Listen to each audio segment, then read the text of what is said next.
Good morning everyone, and welcome to my third watercolour workshop tutorial where we are going to be painting an exquisite and delicate sweet pea botanical study. I'm so glad to have you here with me. If you enjoyed the video, please like it and do subscribe to my channel. Also, if you have any comments or questions, please feel free to leave them in the comment box below. I do get my YouTube notifications quite quickly often, so chances are I can reply to you quite quickly, maybe even while you are painting your botanical study. So don't be afraid to ask questions, there's no such thing as a silly question, and I am really looking forward to painting this beautiful specimen with you, so let's get into it. Alright, so let's get started. As per usual, I have my setup here. I have my Fabriano paper with my sweet pea line drawing on it. I have two brushes, a size 4 and a size 6. I have a pencil, a click eraser, my AirPods to listen to something, my glasses so I can see what's going on, my clean jar of water, my cotton cleaning cloth. I have my palette with paints on it. You will have your dot card. You do not need to remove your dot card or remove the paints from your dot card and put them on a palette. What we do is we wet our brush, we lift up some paint, and we start a new dot on our palette. So if you have got your dot card but you want to be working on a ceramic plate like this, you will work exactly the same as me. What you'll see I do is I wet the dot and I start a new little pool of paint, and that's how I mix my colors. So instead of wetting yours on the plate, you will wet your dot on your dot card and move it onto your ceramic plate. And then I have my carlton roll. I was asked about this last week. This is normal kitchen roller towel, kitchen paper towel. In South Africa we call it carlton roll. So I've just got one piece here and I've folded it up into almost a little pad like that. All right, let's get started. We are going to be starting with the stems. Someone once said to me that it was very strange that I started with the stems, but I definitely disagree. Okay, so I'm wetting my large brush and my small brush in the water. I'll show you. Okay, just wetting both brushes, giving them a good swirl, making sure that they are wet through.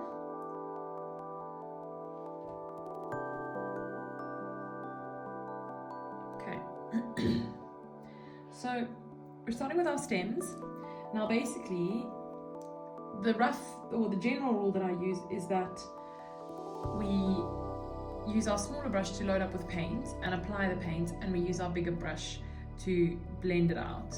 But I often end up switching brushes halfway through, and it doesn't always stay like that. But basically if you were only using one brush and you were applying the paint and then rinsing it and then blending and then loading it up with paint again and doing, you'd be wasting tiny bits of paint, but wasting nevertheless, and you'd be wasting time as well. Okay, so let's go. We are going to mix a lovely green. So the green that we'll be mixing is going to start out, we're going to start out with our sap green.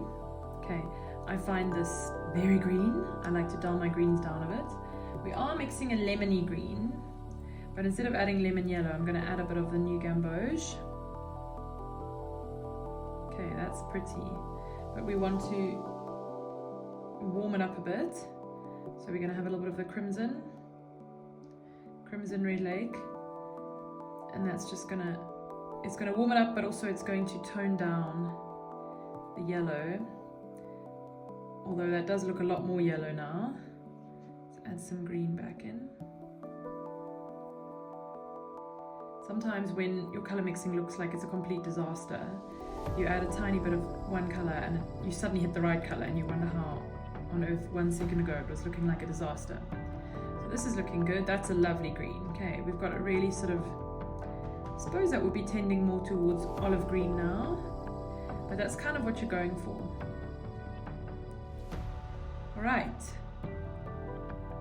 so we've mixed a tiny bit. That's all we need for now. We've got it on our small brush, and what you're going to notice about the sweet pea is that the sort of thicker parts of the stem are darker, and then the thinner parts, as they reach the flowering heads and these little tendrils, they are a lot lighter. They're a lot slightly more yellow, and they are lighter. All right, so let's go. Making making sure we've got enough paint. And we are going to be applying the color down the left-hand side of the stems. We are going to imagine that the light is falling from the right-hand side, from the top and from the right-hand side over there. That's our source of light. So we are going to be applying the color down the side of the stem. Nice and neat. If you've been to one of my workshops, or if you've done either the Bee Eater or the Protea workshop pack following the video on YouTube, you will know that I always tell you to turn your page so that you get, so when you're doing the outside of a line, for example this side on the left hand side, you're using the tip of your brush to get that nice line. We're never painting behind our hand. Okay, now we've got a clean, I've got my number 6 brush, it's clean but it's slightly damp, and it has no paint on it.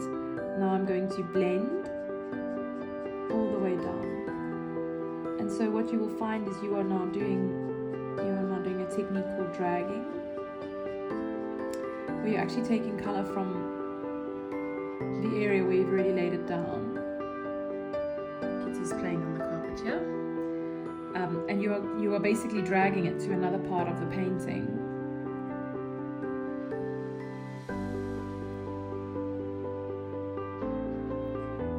So we're going to do the same thing again. You can see my brush is almost dry. I'm going to put more water on it now.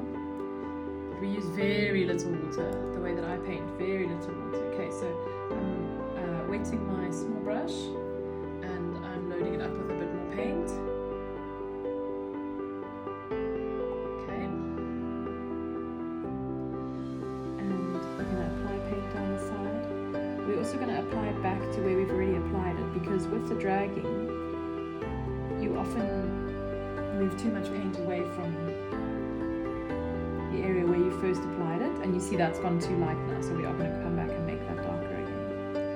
Okay, picking up the paint from where I applied it with my number 4 brush. Okay, now it gets a bit complicated.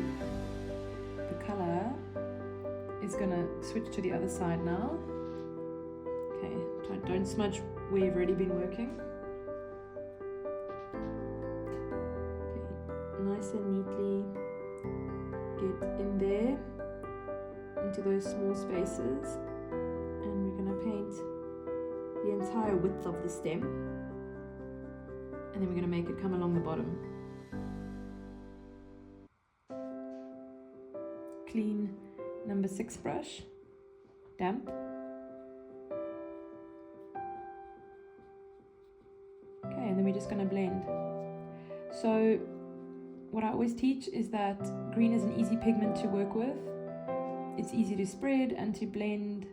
It gives you a lot of grace, but the warm pigments, the reds, the oranges, the pinks, are a struggle. So we work quicker when we work with any of the warmer pigments.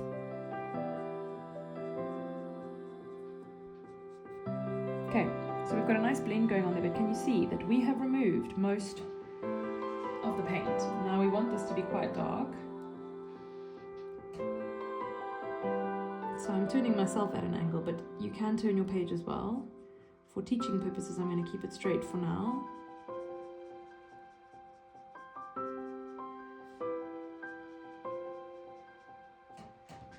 Okay, and then we're going to spread some of the color away where the light falls on the top of the stem.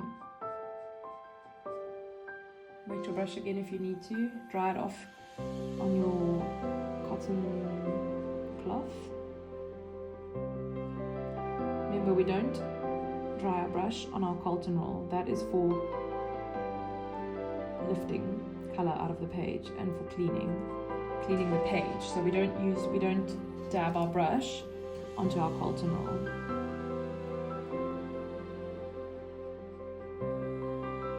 Because you actually want to keep your carlton roll clean for when you do things like lifting and cleaning. So if it's got blotches of paint on it, you won't be able to use it. Okay, just neatening up a little bit. More paint onto my small brush, and I'm going to come and reapply.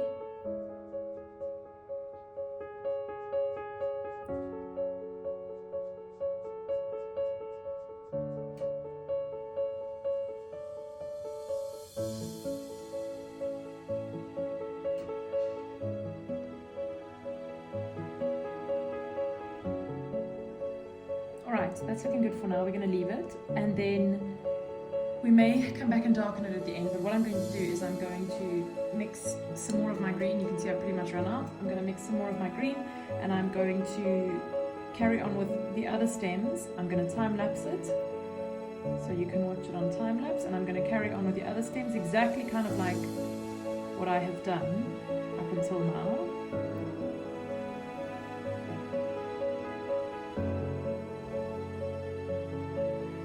Alright, ready to go.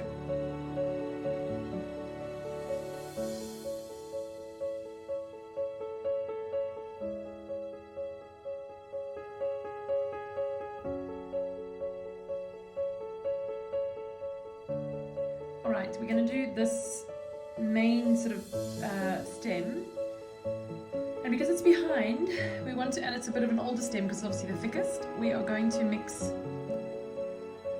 an even darker mix. So I'm just basically adding in quite a lot more of the crimson red lake and the green.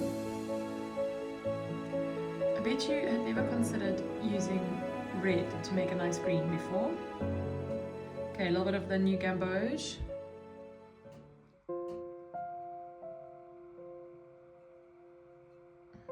So it's just trial and error. Okay, bit more water. There we go, that's looking good. Okay. Difficult to know exactly how the colors are looking on the screen that you are watching from, but we've got quite, yeah, I'd say it's an olivey green. Can you see? The light is not great on the video. Okay, let's see. Okay. Now I'll probably be turning my page at some point. Actually, right now, let's start this way. Okay, so because the light is falling from top to the bottom, we want our shadow at the bottom of this part of the stem. So I'm going to lay the color down here.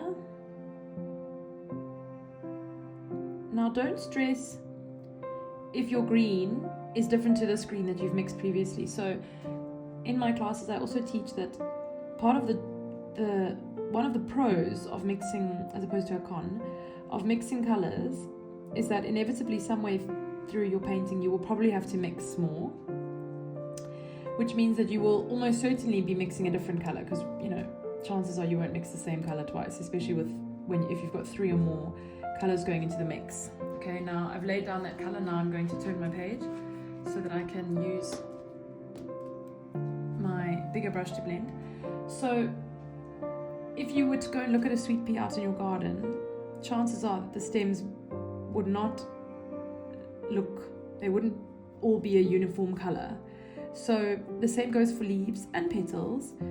I think it's quite nice if you're mixing different greens, slightly different obviously, we don't want them wildly different, slightly different versions of the same green. And for me it makes the specimen look less flat, it makes it look more realistic, because you know, if this is falling more into the shadows, the stem here, it would look slightly darker, and then you would see less of the yellow and more of the sort of red tones of the green. So I don't mind at all that greens are different. If they are looking too different, like I've said, you can always go and overlay. I'll probably, because these ones join up here, it's probably wise to lay some of this nice more olivey green that I've just mixed over here at the base, and we can fade it in just to show that when these two stems were close to each other, they were more of a similar color. Alright, there we go. So this one's got less of the limey green, more of the olivey green. Okay, but we are going to let that dry. I've just written a blog post on 5 of the mistakes, in inverted commas, that we tend to make in watercolor. And one of them is to try and fix something when it's wet. So you have to learn when to leave something and know that you will be able to come back to it at a later stage. All right. More color. into the stem here.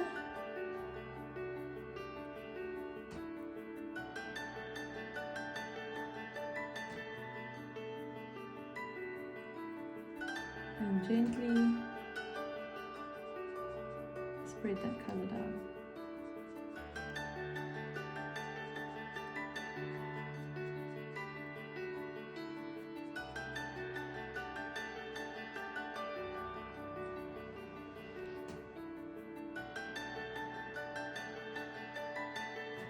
Right, okay, so I'm not sure if you can see. Yes, you can see. I've gone over, let's see if I can do this. I've gone, oh, hang on, sorry. I've gone over the edge a bit here, so that we can clean out just now, but we're going to wait for this to dry first. And we're also going to clean out a highlight of this. But that little bit there, right over there, we're going to wait until it dries, and then we're going to clean that out. Okay. Let's carry on with this part of the stem here. I'm going to turn my page. I'm going to just edit my drawing a little bit. This line is a bit thick, so I'm just going to basically rub it out and put it back in. Thinner line with a nice sharp pencil. Okay. Size 4 brush.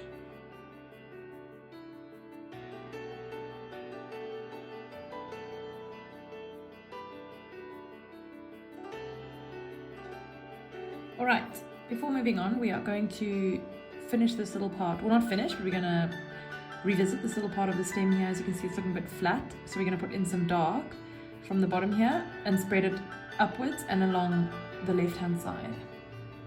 And when I say dark, I mean some of your nice opaque mix that we've just been working with on this stem behind here. Now remember, when I teach you something, I don't want you to leave my workshop saying, okay, well, if I need to paint in watercolor, I can paint a Sweet Pea. That's not what I want you to be able to say at all. I want you to be able to say, I can take on any subject in watercolor as long as I apply the same principles and use the same techniques, I'll be good. So the reason I'm telling you that is because one of the things I want to show you is rubbing away the pencil when you are done. So for the most part, watercolor does absorb a certain amount of pencil. I only ever use an HB pencil. Nothing thrilling or arty. I've got some pretty cheapy HB pencils. I have some of my own nice ones. These ones are the ones that we had made a few years ago. They're also just normal HBs. Maybe we'll get them back in again soon. But I just use a stock standard HB. You can use a Staedtler or Faber-Castell, anything like that. And I obviously draw my specimen pretty lightly on the page. But so some of the HB will be sort of absorbed by the watercolor. That tends to happen because I'm telling you this because people ask me often, like, how do you get rid of your pencil lines? So that's the first thing. So here it wouldn't matter. The edges are quite dark. We can't really see where the HB was anyway. But for example, over here, you can see that there is some excess HB on the side of the stem. Now I'm not finished the stem yet, but I do want to show you this in the meantime. So I've got my little click eraser. I love these ones because you can get a finer point. I've got an even smaller one than this. Quite a lot of pencil on the side here. So once your painting is dry, you can absolutely come back and remove that HB. See? So then you get a lovely, soft, light edge. So what I sometimes do, obviously, is once you erase the HB, it can expose the fact that your edge is a little bit jaggedy. So then you come back with a really light wash of paint. This looks dark, it will dry light, so don't worry. And you can neaten up that edge. Okay, there we go, nice and neat with light watercolor that's going to dry 20% lighter. That's the rule, or that's the science. So now what we've done is we've removed the pencil line and we've neatened the line up with watercolor, which gives a wonderful effect.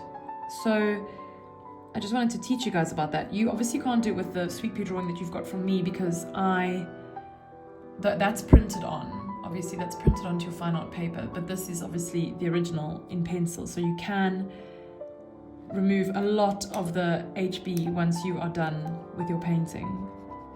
See, there's even HB along here. Take it out, and then your painting is just lovely and crispy. Okay, let's carry on. So I think we're going to jump ahead, and we are going to, let's zoom you out again. We're going to jump ahead, and we are going to do these little tendrils. So we're going to wet our number 4 brush, and we're going to make quite a watery mix on the edge of our dark mix, and so you can see that's quite light. Okay, that's the color we're going to be painting now. And you are just going to go over those tendrils. I painted lots of sweet peas, so I know. You are just going to go over those tendrils with 1 or 2 little brush strokes, and you're basically just going to fill them in, color by number.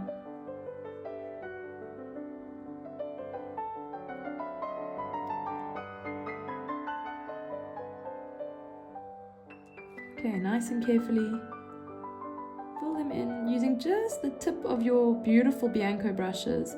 Your Bianco brushes that you have a super fine point. That's why I've chosen them to go with the workshop packs.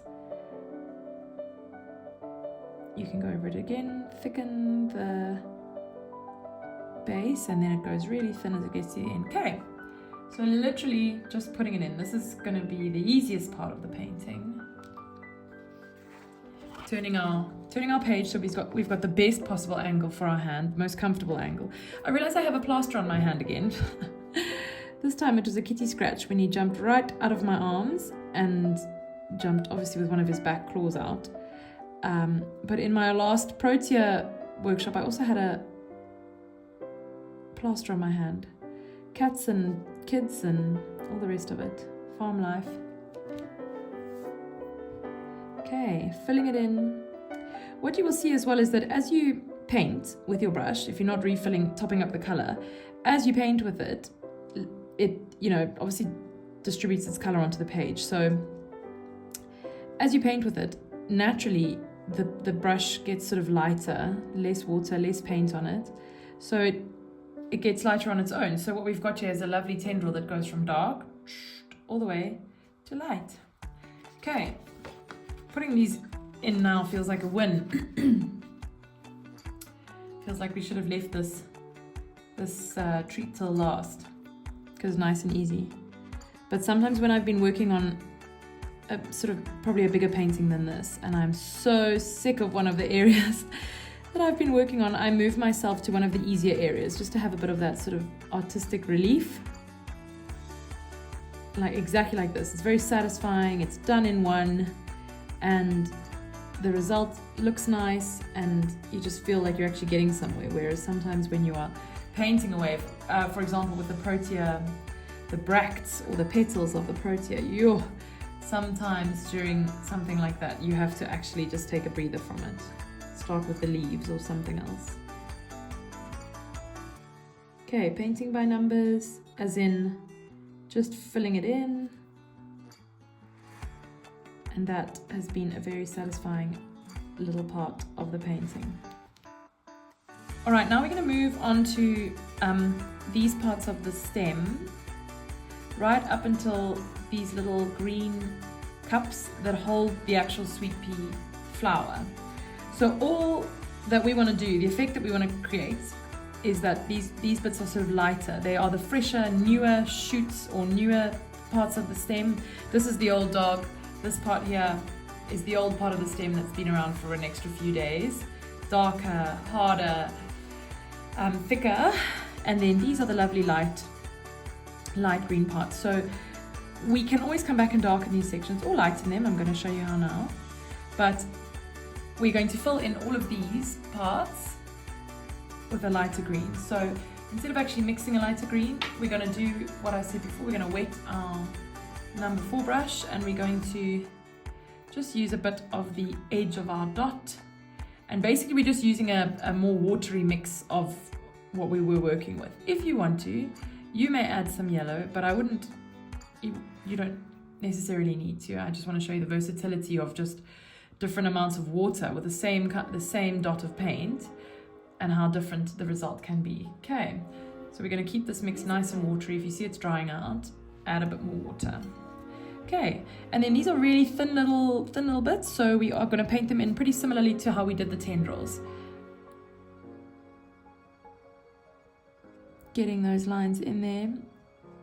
Because they are so thin, we're going to paint them all in one. And when I've shown you how to lift colour out, we're going to lift a bit of the colour out of these just to give them a slight highlight. As you can see, I've gone over the edges here. We're going to clean that out, but only when it's bone dry. So we're going to leave it for now. All right, let's go. Now I have to try and remind myself what's going on here. That's the front of the Sweet Pea. You will be looking at the finished image, but I can't see it. So I'm going to edit this a tiny bit.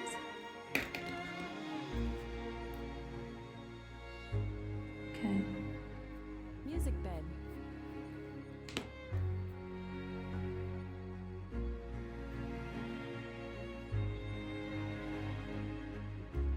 In with your color, too dark, whoops, press with your carlton roll, press it out. Okay, I didn't have enough water on my brush, so it had dried and condensed. Okay, it's still dark, but I will still be able to lift out some color just now.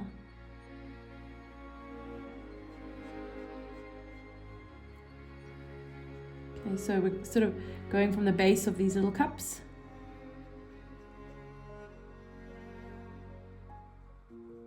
Down to where the stem actually starts. Carry that color down into the stem below it for a bit of continuation. Okay, we're going to be doing a lot of neatening up just now. You see where the stem gets thicker there? I'm going to come with a clean brush just now and I'm going to clean it out and emphasize the curve, and then that stem will be uniform, not thin, fat, thin. Okay, let's carry on with our light parts of the stem.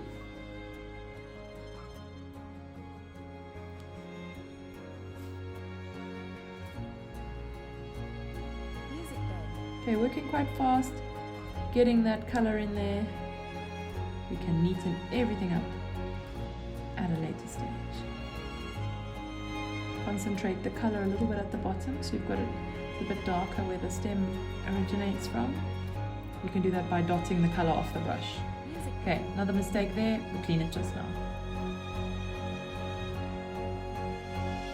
Okay, starting at the top. Normally I wouldn't let you just start in the middle of nowhere, but because it's green, I know that we will be able to blend that dry edge of watercolor away just now, or shortly. For anyone overseas who doesn't speak South African, just now means in a bit. Okay, now if you go into the part of the Sweet Pea that we're going to paint pink just now, it doesn't matter. You could clean it out. I am going to show you how. Okay, see, so we've got darker stems here and then they go lighter towards the Sweet Pea inflorescence. Okay, a few more to go.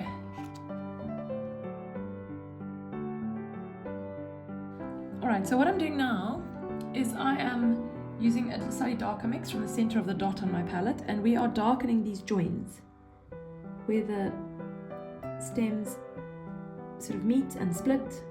We're darkening at the little split. Get your clean, damp size 6 brush and you're gonna gently blend. Now we're just using the tip of the brush. A brush can actually be as small as you want to make it, as long as it has a nice sharp tip. So I can use this size 6 brush like a size 2 brush, because I can just use the top 2 or 3 bristles by having a very, very light touch. Okay, blending again. This is the size 6 brush. Blend that color out, nice smooth blend, and add some of the dark back in again. When you observe a Sweet Pea, you can see that it's always darker at the joins. Okay, got a nice little bit of contrast there. Can you see that? It looks really nice. Okay, Now, while we are here, I'm going to show you how to clean. So you're gonna rinse your brush. You're gonna properly rinse your brush, give it a good old rinse, press it gently down on the bottom of the jar. You press it down like this, you never press it down like that. Press it down like that, okay? But on the bottom of the jar, gently, gently. Okay, and then you're gonna dry it off on your cloth. Okay, you wanna get it pretty dry. Really, it's gotta be slightly damp. Now is the time when you can clean off any extra water gently on your carlton roll like that, but this is the excess of what's already been dried off. Okay, so what we're going to do now, I'm going to zoom you in. We want to get rid of this little extra bit of paint that's flowed out of our lines. So what I'm going to do is I'm taking my damp brush and I'm going to rub it on this little extra bit here and scrub. You're going to scrub it as if you are cleaning the dishes, cleaning a spot on the carpet. Then you're going to press nice and hard, and as you can see, you have cleaned your page. And then if you want to, because that line will be slightly blurry, and when I say slightly I mean really very slight, you can actually add a little bit of an edge back in there, some color back in, redefine that edge, blend with your size 6 brush. So with paintings like my Sweet Pea, or any of my Sweet Peas, we're going to be darkening this joint now while I talk, but with any of my Sweet Peas especially, all my paintings actually, but the amount of detail that you put into the painting is entirely up to you.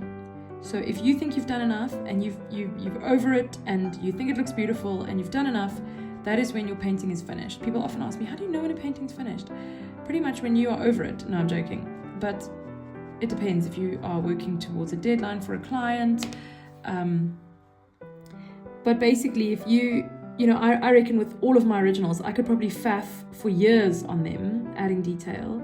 So it's really up to you how much detail you want to put in, how much detail you deem necessary. Sometimes I say to someone, they're looking at my work and I say, oh, I've just got to, finish all the detail on the stem or whatever. And they say, what do you mean? It's finished. You can't possibly add more detail in than you've already got. And I say, oh no, I wanted to add a whole lot of little lines. And they say, no, it's finished. Don't touch it. Don't do anything more to it. So, and then obviously you can judge whether you actually want to or not. But basically, the amount of detail you put in is really going to be up to you. So I think I said the same thing on the Protea leaves. In that workshop video, I said, we're putting these veins into the leaves. It was even long for me. Even I was feeling, it was tedious. And I said, if you want to put 20 veins on a leaf, or if you want to put 6 veins on a leaf, that is entirely up to you. So I think that's also the nice thing, is that that's going to make everybody's painting different, because we're all painting from the same reference image. We're all painting on the same line drawing that I've produced.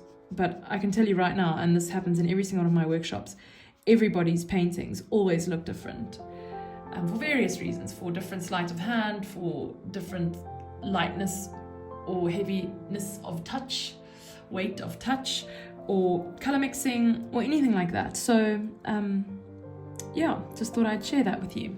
Okay, I'm going to carry on darkening some of these little joints.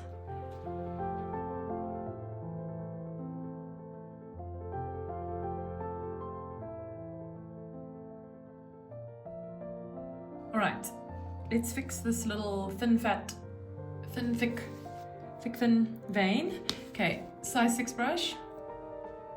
Okay, clean it nicely. Cleaning happening off screen. Clean it nicely. Okay, I've already dried it on my cotton towel. Any excess water is coming off here. All right. Okay, now scrubbing. Careful. We want a gentle curve.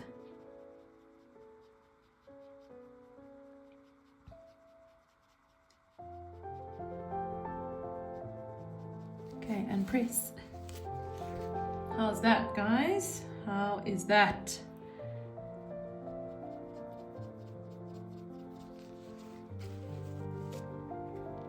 All right. Okay, let's leave that to dry. All right, let's move on to, let's zoom me out. Let's move on to this Sweet Pea bud. Okay, now yours will be nice and light, but I'm going to lighten mine. Hang on, let's go get some press stick. All right, so now we are going to be painting our little pod, and this is where the lifting is going to become really important, because we are going to be putting in quite a lot of green, and then we're going to be lifting out soft little areas where the peas are pushing the pod outwards towards us. Okay, so it's going to be beautiful. You are looking at the finished image already. I am not, unfortunately. I still have to paint it, but yours will be in front of you. But this is how we are going to achieve what you see in front of you right now. Okay, let's mix up some more green. We're going to mix up the same green. The pod is pretty much the exact same green of the rest of the sweet pea. But we're going to mix quite a concentrated mix because there are some nice dark parts to this pod. We want to get quite a high contrast. I teach this in my classes as well. When I say that a painting with higher areas of contrast is said to be more beautiful. So high contrast sometimes equals higher levels of beauty. I don't know how they work that out, but it is true. We love a bit of contrast. Okay, this is looking good. Slightly greener. There we go. Okay. Alrighty. That's on my small brush. So we are going to start at the top of our pea pod, because this little cap is casting a shadow onto the top of the pea pod, so we can see and know for a fact that it is darker at the top. And we're going to put quite a lot of color in. Why? Because we know how much we're going to be dragging away. Goodness me, I need my glasses on. All right.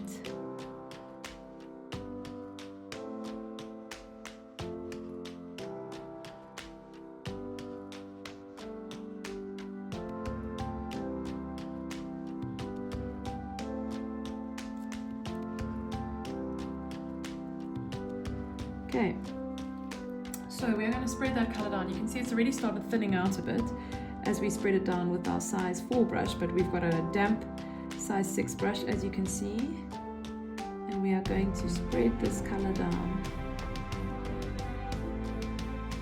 The more times you go over something and the more gently, you will see how easy it is to blend. And now I'm doing it really fast. This obviously takes learning, it takes practice. I mean, I have been doing this for 9 years, more than 9 years. So do not stress if it's taking you longer. I obviously have just got to the point where I can work a bit faster, but you will get faster as well the more you do it. Okay, so working quickly, as quick as you can, and spreading and blending. And this is really just a process of, you know, getting used to the paint and the way the water moves. I also wrote a blog post on that. Okay, so what I've done now is I loaded up my size 4 brush with paint again, and I am filling in where we took the paint out. Okay, we're actually gonna spread this down the sides a bit and blend it in towards the center. Okay, so come about halfway down for now. You'll see that when I want color to stay where I put it, I dot it, because then it stays. If I wipe it or do a brush stroke, it tends to dilute it. So if I want it to be thick, I load up my brush and I dot. Okay, dotting that in there, and that's going to be nice thick paint, but it's too wet now, so that's kind of enough. We'll come back to that. Okay. Oh, we've gone very dark. While I've been talking to you, I've gone very dark. Okay, wet size 4 brush, and we're going to spread all of this color right down to the end now. And what we're going to go for in the middle is the smoothest possible blend of this shiny little pea pod. Okay, I'm running out of water. Bringing more color down from the top.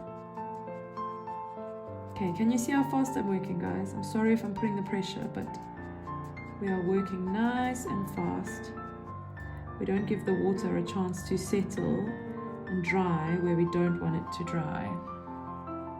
Okay, so we've come down to the point there. As you can see, we've got a bit of a watermark here again, so we're just gonna blend that out with our size 4 brush, which has a bit of color on it still.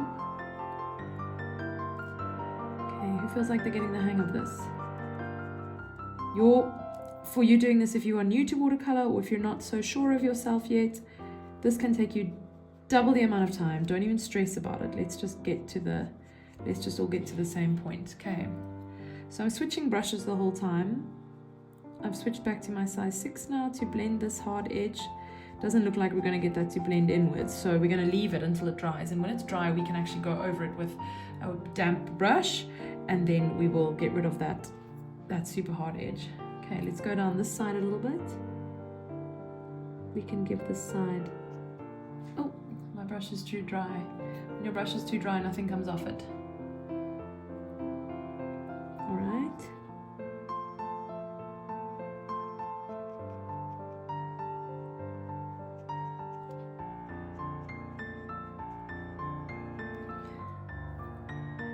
Often forget to breathe when I'm painting. So at the end of laying down paint, then I take a massive breath. Alright. Okay, so that's looking a bit messy up there. We're going to leave it because we can't do much more now that it's wet. We're just moving the paint around. I can probably add a tiny bit more in here, but I'm just moving all the paint around, so I think I'm just going to... Okay, I'm managing to add a bit more back in.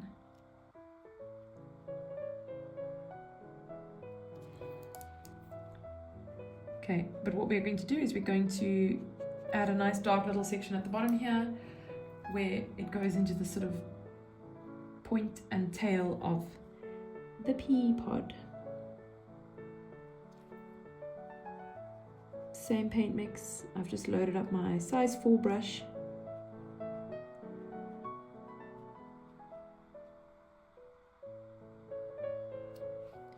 All right.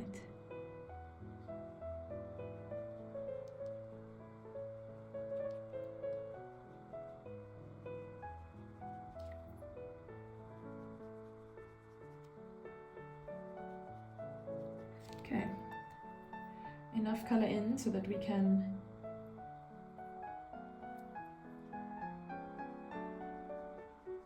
blend and drag some of the color away.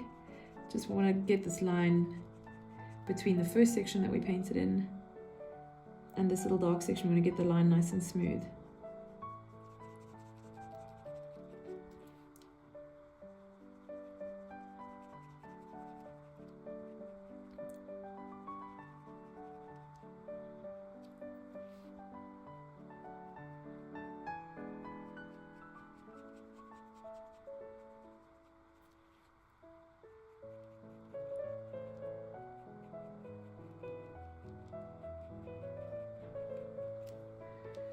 Right, that's looking pretty good. Actually, we've obviously got a bit of a scrappy old section down below, so we are going to get our clean brush. Oh no, it's not clean. It's fine. It's fine, it's fine, it's fine. Had a little bit of color on it. Okay, and let's blend. Blend. So you're kind of like just dabbing. It's more dabbing than actual brush strokes. Dab, dab, like press. Press, press, press.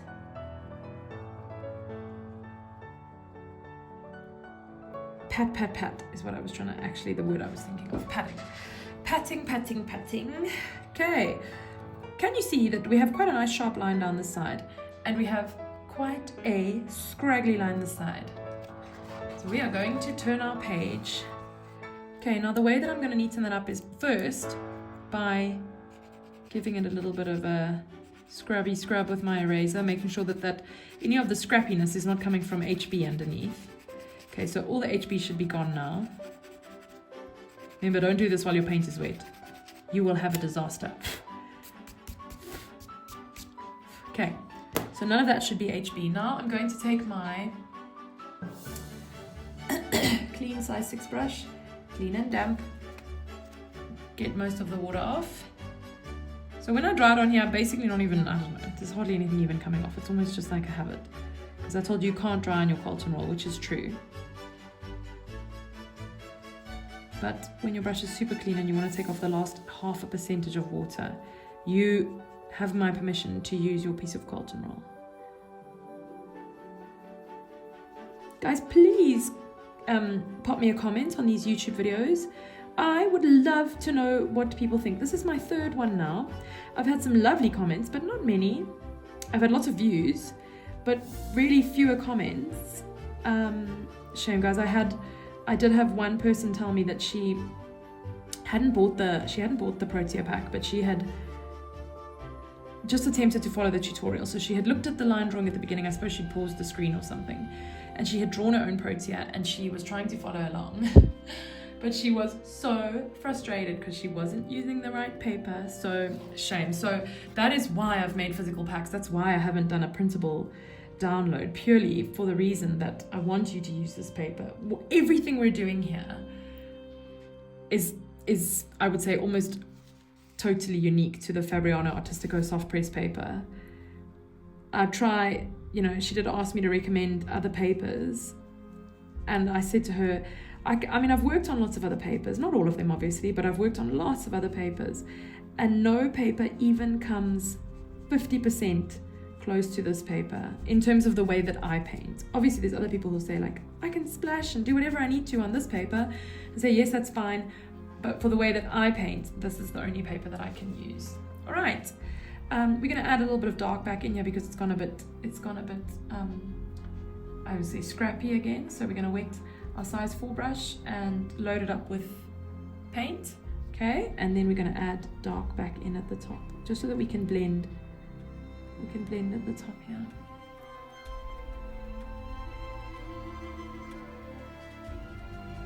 And bring it down the sides a bit. Okay.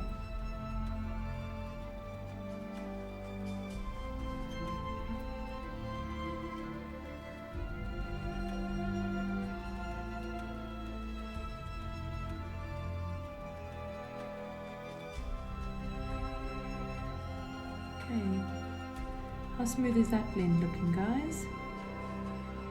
Yes, as I was saying, please pop me your comments. Tell me what you struggled with. Tell me what you enjoyed. Tell me which parts went too slowly, which sections of the video went too fast.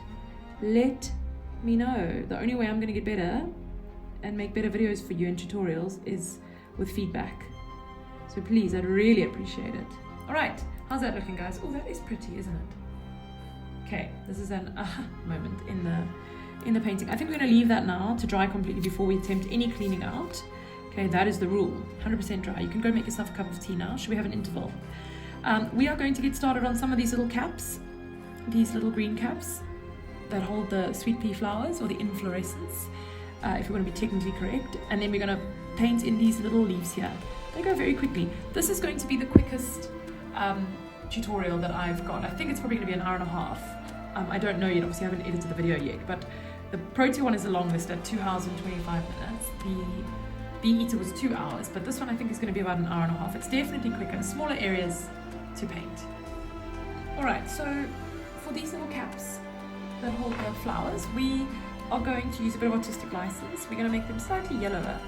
So I think we're going to dip into our lemon yellow. A little bit of lemon yellow. Oh, that's nice. We want them to be slightly lighter, newer, fresher, crispier. So let's do a lovely light yellow. If it's too yellow, we can always come back and change it. Alright.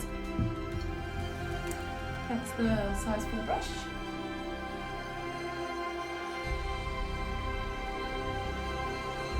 Okay, so the rule in general that we're going to be following now is that basically the base of the little caps are darker, and then it goes to lighter as it goes out to the little points. But then at the tip of the point it's dark again, but we'll fill that in at the end. So let's start by applying the paint.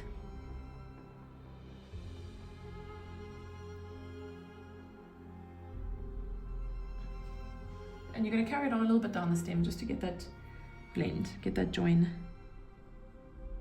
Okay, this is my clean size 6 brush.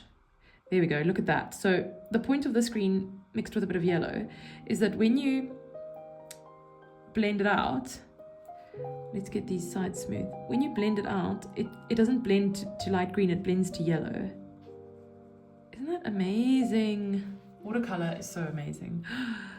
I love it. Okay, now we're going to use artistic license. Like I said, this one is going underneath, so we're going to assume it's a little bit darker. Okay, extra color in, and we're going to spread it out, leaving some behind.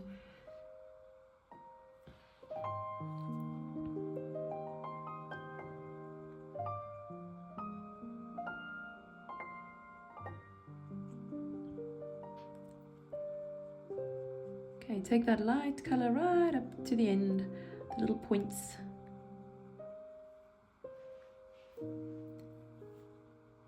Who is getting antsy to paint the flowers? Am I torturing you guys? I'm sorry. I do love working with green, guys. It's the most stress-free color in watercolor. I have to kind of like steel myself to work with the warmer colors. I have to make sure I'm concentrating, no one's going to bother me, I've got lots of energy, because then you need to work fast. Okay, this little leaf folds on itself, folds back on itself, so we're just going to darken it where the little fold tucks in, and darken this, give it the impression of being rounded.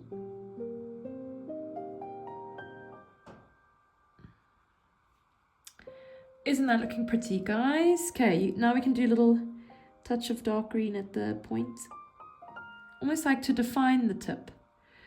Remember, you know what, it actually potentially won't be the wisest thing to add this in now, because we're still going to paint all this flower around it, and I understand that not everybody is as ridiculous as me in terms of perfectionism, but you might dissolve a bit of these fine dark little points when we do that, so don't stress about it. Let's do this like this for now. Okay, let's add a little bit of dark in here where it splits. I do have to admit, and don't tell anyone this, please, it's a secret. I always tell my students, look at your reference image. You've got to look at your reference image. If you're going to wing it, you know, especially with botanical painting, if you're going to wing it, chances are you're going to end up with something that just doesn't look realistic. You just got to keep referring back to your reference image. And I'll say it again now. I hope you guys are looking at your reference image the whole time. But having done this for a while, having painted Sweet Peas for a long time, and having just painted in general for a long time, I sometimes wing it, guys. I just sort of know how these little things need to look because I've painted so many of them. So don't tell anyone, okay? If that secret gets out, I'm ruined. No, I'm joking.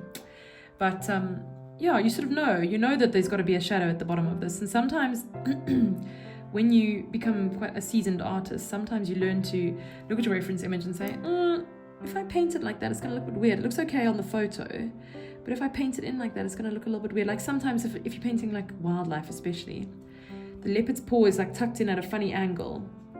And it's okay on a photo because, you know, it's a photo, so it kind of makes sense. But if you were to translate that back to a drawing, it would not make a good drawing. That's why it's important to choose a good reference image, or to use artistic license and change something up when you are doing a painting or a drawing.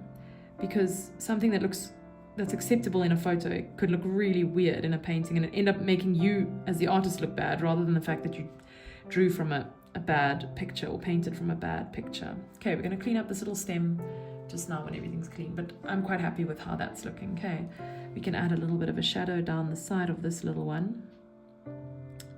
Paint is drying on my brush. It's winter in South Africa, so on these tiny brushes with tiny amounts of paint in dry months, which is for us winter in the Lowveld, we have summer rains here, so it's dry in winter.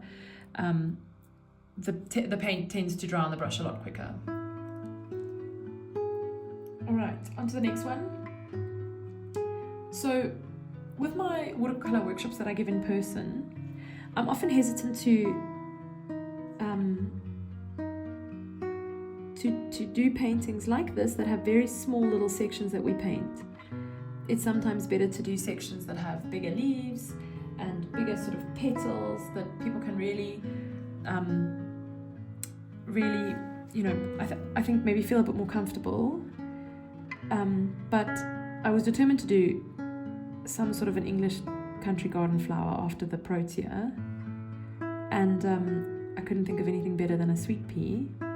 I'm just spreading the paint around with my damp size 6 brush now. But I do understand that this could potentially frustrate some people. Okay, we're going to come in with a little dark tip. So the Protea is definitely more, I mean there's obviously some tiny fine sections of it, but the Protea is definitely, I would say probably not easier. Maybe it's slightly more beginner friendly, the Protea. Just because of larger sections to paint. Okay, laying down quite a lot of colour because we know we're going to spread it away. Round this little base there, make it round. Okay, and spread that colour out.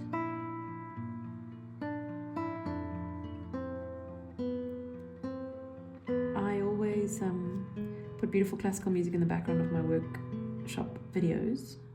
So you'll be listening to nice music now. But for me, I can't listen to an audiobook because I obviously have to talk you through everything. So I've got classical music on in my ear, in my one ear. But it's sort of, the playlist has gotten a bit depressing. Just now, it was very depressing. So I had to stop and change it, and it seems like it's going back in that vein again. Anyway, I'll make sure that the music that you're hearing is very happy. Alright, okay, this one is a bit more challenging. There's also there's a line here that where we can't lose. Where does that go? Okay, let's put a bit of darker colour at the bottom of this one.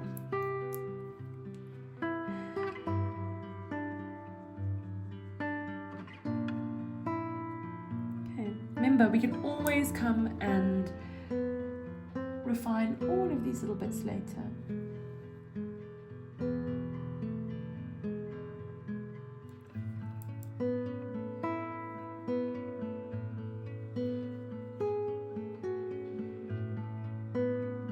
Too much water in this tiny little section now, so I'm struggling with the blending, so I think I'm gonna have to let it dry. Okay, that's quite dark now, so what we're going to do is we're going to add a bit of dark to this little stem coming into it, just so that it can look like they're, you know, the same thing, otherwise it looks like it's stuck on the end. So remember, if it's looking dark sometimes when I apply it, remember that watercolour is known to dry 20% lighter than when you apply it. Don't even talk to me about red. Red, I have yet to find a red that doesn't dry dusty and light. I want a red that's going to dry glossy, and I've yet to find one in watercolour.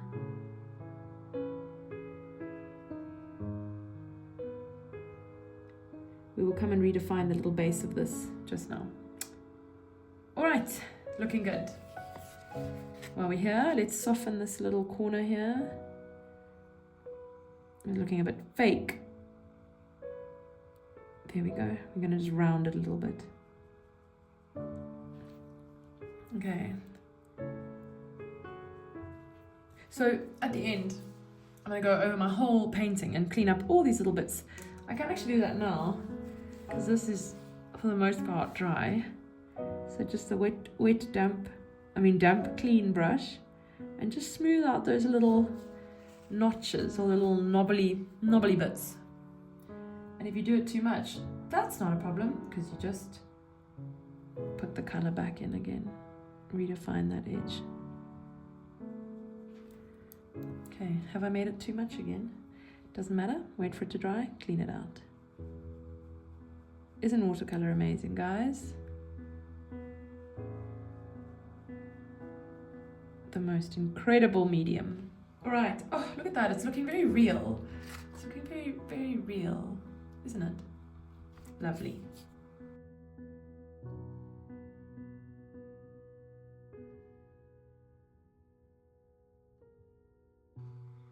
All right, so this is looking a bit flat now after the triumph of the past little cup. So what I'm doing now is I'm taking my damp brush and I'm just going to lift out, look at that, lift out some colour. It was looking really flat, it was not looking good. So I'm going to add some more colour back in now, but I'm not going to blend it as much. I had just basically blended the whole thing flat and it looked awful.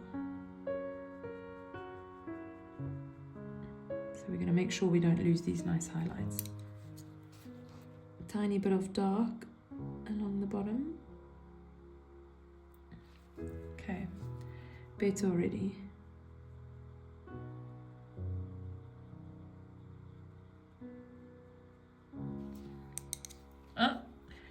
Too much blending again.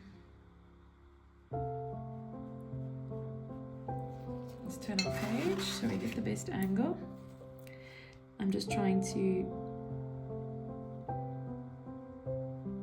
blend out that color into the stem.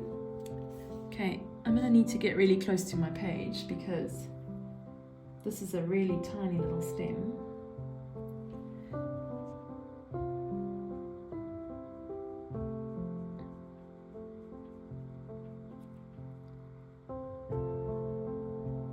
Gently, just blending all these little separate parts into each other. Okay. Making sure we've got like a nice natural curve. Especially sweet peas, they are very curvy and those curves are natural. There's no sharp corners, there's no sharp turns on a sweet pea.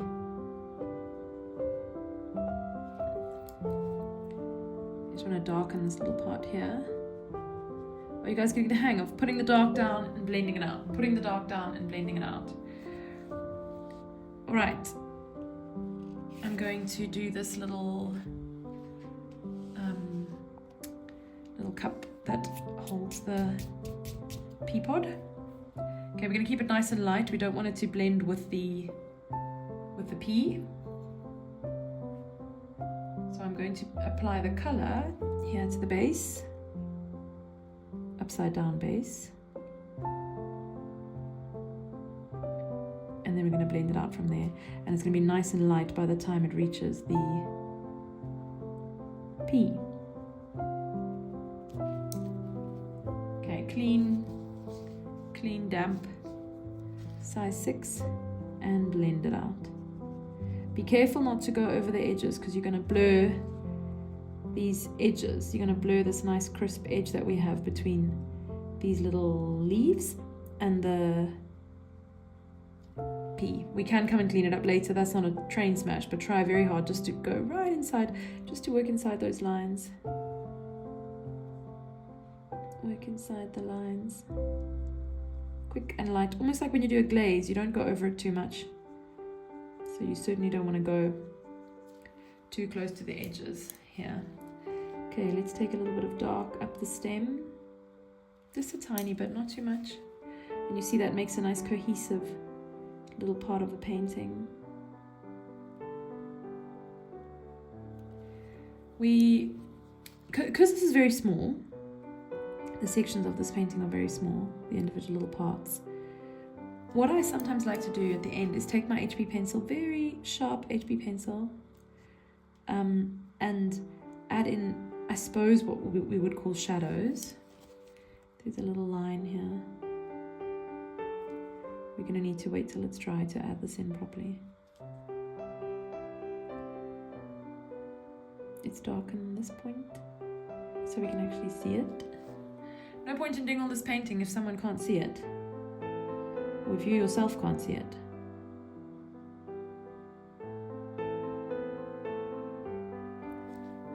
Okay, so what I was saying is, for example, you get your really sharp pencil. Let me sharpen it even more. Like a really sharp tip. And then instead of trying to paint a shadow in on this side, because if the light is falling from here, I'm going to struggle to paint a nice clean little dark line in there, because I want this to look like, you know, the darker underside of the stem. You can actually pop that in with a bit of pencil. And no one will know, except me, I'll know. And everyone will think you're amazing, so this is the way to do it. Check there. And it kind of gives you that neat edge as well. Okay, shadow. And then I think I'm gonna neaten the top part by using my clean size 6 brush, just the tip of it. You're allowed to use the end of the 2 longest bristles. There. Okay. And then we're gonna, whoa, I gotta get close to my page. Gonna make sure it's really dry, basically a dry brush. Oh, sorry. Okay, I had to get so close I hit my head on the phone recording. Okay, and you're just gonna scrub that edge and kind of blend it so that we get a nice, neat, clean edge. Guys, this is what makes these paintings so special. Well, my paintings and now your paintings. This attention to detail is on another level. Another level. We are paying homage to the original botanical artists who actually painted so that they could record specimens, because there was no other way of showing them before they wilted and died, or of recording them so that you could tell people about them and show people what they looked like. There were no photographs. You had to be as detailed as possible. And we are showing our respect to those talented men and women by adding in as much detail as possible in this modern day and age of photography and AI and everything else. I'm adding in a bit of dark here underneath. I've actually just written a blog post on why botanical art is still relevant today. It's my 3rd blog post, and it's a goodie. It's a goodie. I'm going to make it into a reel for you guys for easier consumption. Okay, let's blend this dark line here. Oh, you see my small brush is dried. I'm wetting it, putting a bit more paint, and we're going to add a bit of paint in there just to blend away that sharp angled line there.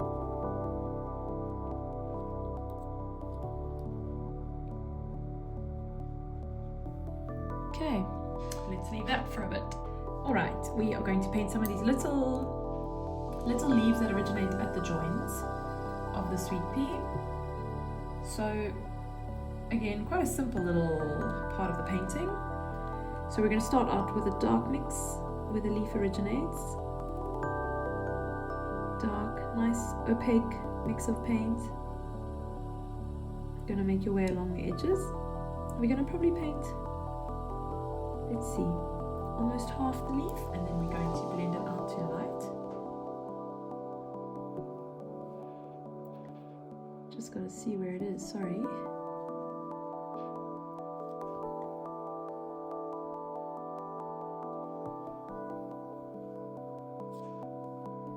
Okay, blending that out.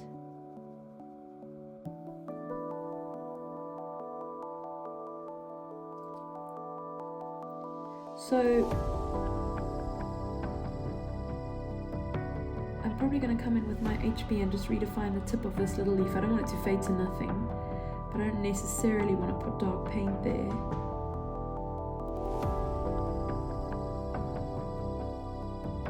Just getting a smooth blend. There's a tiny little area that you're working on. Let's add some dark in again at the base. It's almost like a shadow as the leaf curls in on itself as it joins onto the stem. It's almost like there's shadow in here. Okay, bring that dark line a bit further down. Okay, and blend. Okay, let's leave that little guy for now.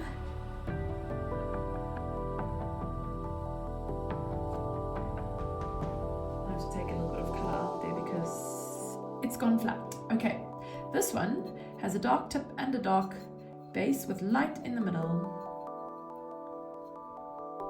Okay, so let's load our brush up with paint, and we can actually, let's start at the top. I suppose this is coming towards us, and so it's casting a shadow on itself. Yeah, let's do this. Okay, we'll redefine that just now so it doesn't look like it's part of the stem. Okay, clean brush, let's blend. Clean is the name of the day, the order of the day.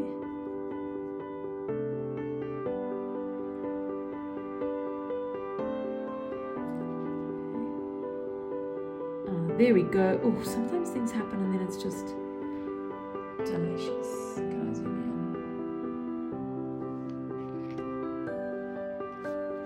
Oh, I've turned the light on.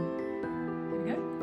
So, as I cleaned colour out here, it kind of redefined the base of that leaf and made it stand out against the stem. And so we don't even need to come back and redefine it because we did already. Cute, guys, cute. Let's take some colour out of this one as well, because my brush is damp. Let's take it out and spread it away, drag it away. Okay, we've lightened it. That's alright. I'll lighten that just now. Alright, here we go. Put more colour in. Keep it to the edges if you can. Keep that nice little spot open in the middle of this leaf. These leaves are tiny, guys. If you want to just paint them in, you can. A solid colour. But this girl likes to put all the effort and all the detail. Okay, darken it slightly. Slightly.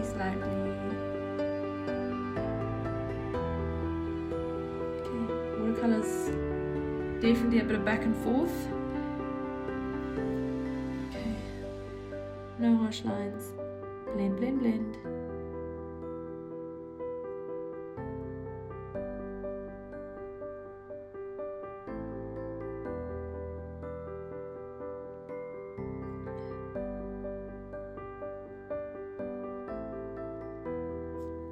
Alright, I'm going to move on to these two.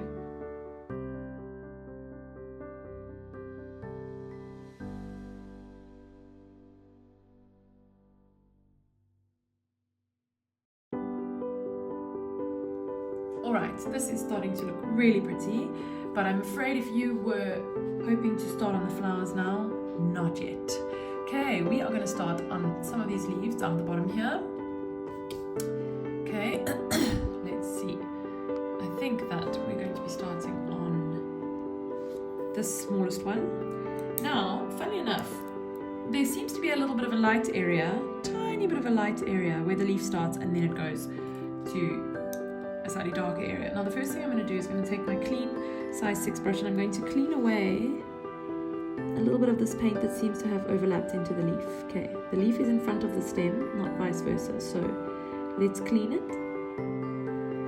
Okay, there we go, that looks better already. Alright, now with my size 4 brush I'm going to use some of my Premix paint, same colour. The greenery really is all the same. Like with the camellia, for example, the leaves are obviously green and then the stem is often brown or reddish brown.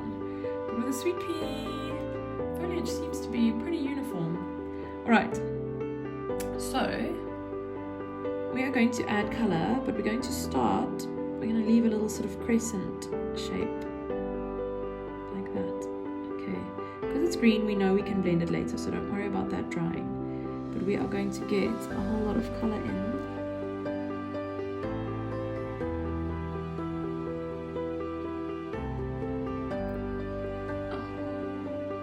A lot of colour in. We're going to bring it down.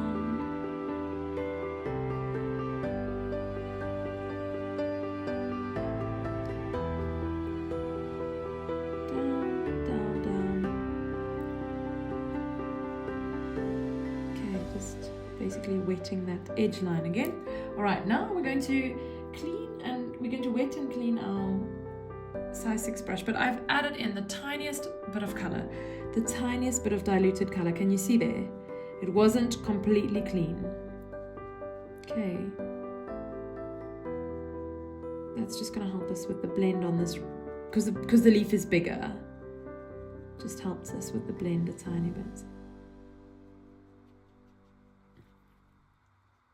Rather than starting from 0 or starting from clean, we started with a brush that had a tiny bit of colour on it, just assisted the blend on a larger area. Okay, this leaf goes to a nice dark point that makes it easy for us. Small brush, load with paint, and get that tip in. Okay, paint it in.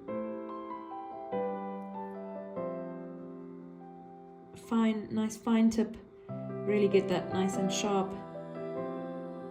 Okay, spread color further back into your leaf than you want it because we're going to need it to blend. Okay, very slightly damp brush. Too much water and it just causes chaos. It just runs back into your color. It just dissolves everything. We are in charge of, we're in control of the water, which is so contrary to how watercolors I think were designed and how a lot of people use them. But the way that I use them is more like a pencil. Loads of control over where the color goes. Okay, we're adding color back in again now. It's come out again. We've dragged it all away. We've dissolved most of it. Okay, so you can see there are lines on the leaves. We're going to come back in and we're going to come and put those back in just now, or shortly, later. Okay, blending. Okay, that's looking really pretty. Okay, now we're going to clean off our size 6 brush. Damp, but not wet. And then we're going to blur this line here. We're just going to do little circles over it. Little circles, small circles, scrub. Dry your brush off again. It's too wet because look here, it's making a well of water.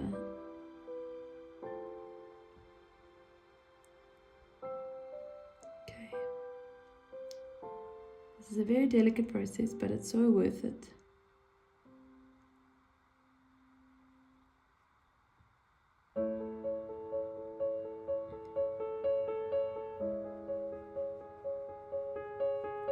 Alright, how's that looking?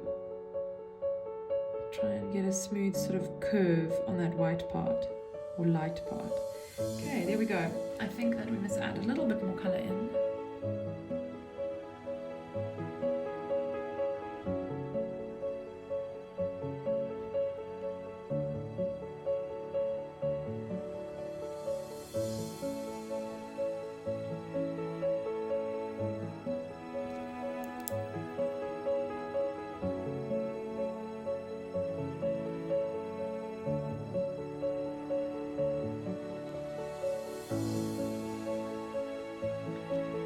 Let's leave that leaf for now.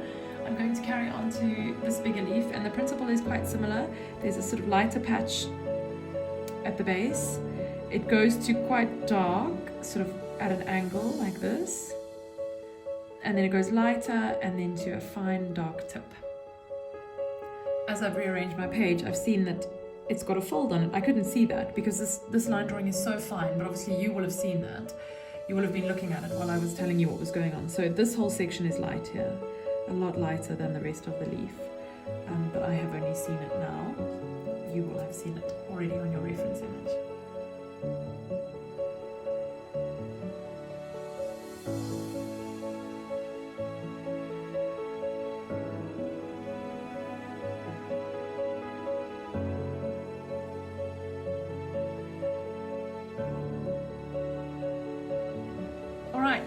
Picking up where we left off, we've had a little break and it's now evening time, so our light has changed a bit and the heater is on because it's cold, it's winter in South Africa, as I said before.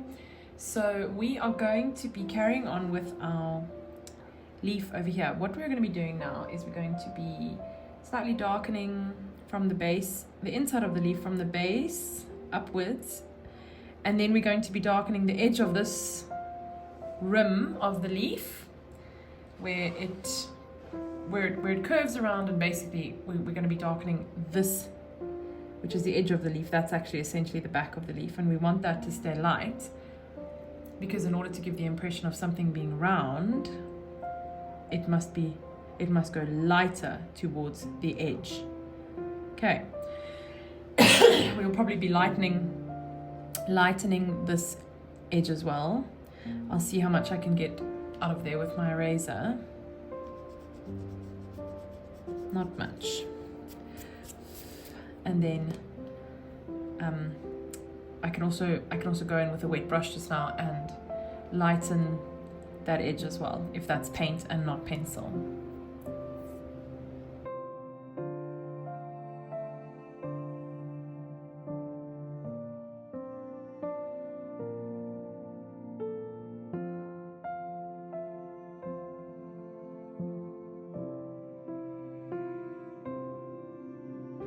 I'm going to just lighten this middle section of the leaf here.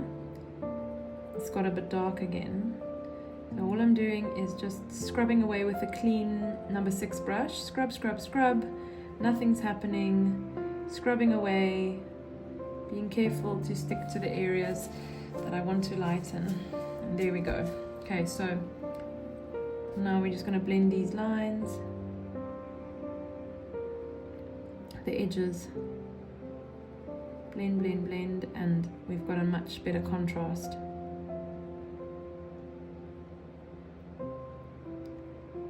We can always go back in and add color again, but you see how the lifting is so beautiful and so soft. And this is one of the techniques that I don't know, I've just never been able to do on any other paper. So yeah, as you can tell, I feel very strongly about the Fabriano Artistico, because I can't even do it on other Fabrianos. It's not even as if I can use, it's not even as if it's the brand. It's literally this particular paper. I don't know what it is. And it's neither hot pressed nor cold pressed. It's soft pressed, because people always say, oh, is it a hot press paper? And I say, no. Oh, it must be cold pressed. Nope. It's called a soft press. Okay, I'll come back to that just now. I am going to get onto our last little leaf over here, and then these two, and then we are nearly ready to start on the flowers.